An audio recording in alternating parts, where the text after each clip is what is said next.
Yeah. Thank you, Mr. Vice President, and thank you for being here. Yesterday, President Trump said, as a result of the shutdown, we'll be laying off a lot of people that are going to be very affected, and the Democrats, they are going to be Democrats. Has the administration asked agencies to target federal workers who they believe to be Democrats in these reductions of forces?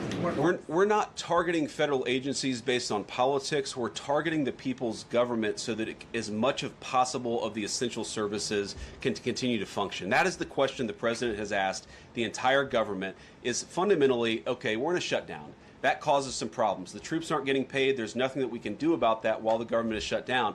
But there are essential services that we want to make sure as much as possible they still continue to function.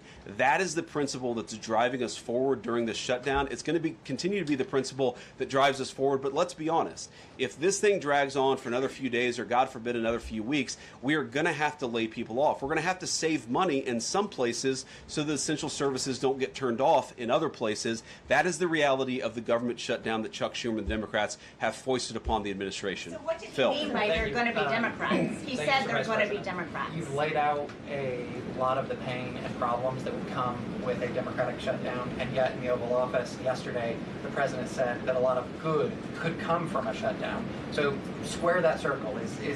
Which is it, a Democratic-caused crisis or a Republican opportunity for reform? Well, I think all the president is saying, Phil, is that he wants to make sure the American people's government functions as well as it can, despite the fact that we're in a shutdown. We're going to have to make things work.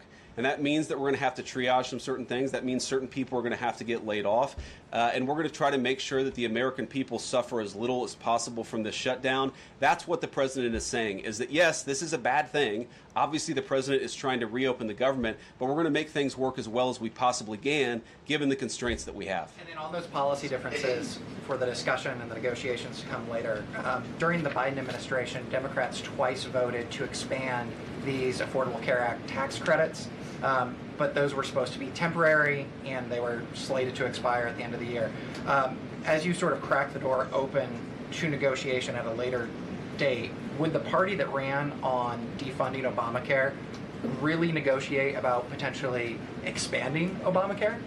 Well, Phil, what we've said to the Democrats is that we're willing to have a conversation about how to ensure that Americans continue to have access to health care, and frankly, they should have access to better health care at a lower cost. We inherited a mess of a health care system from the Biden administration. It's why the president has worked so hard on the most favored nation status for prescription drugs. It's why we care so much about lowering the cost of prescriptions and why we're doing everything else. We're willing to have that conversation, but I think it's important to bracket the health care policy conversation because it's separate from the government shutdown.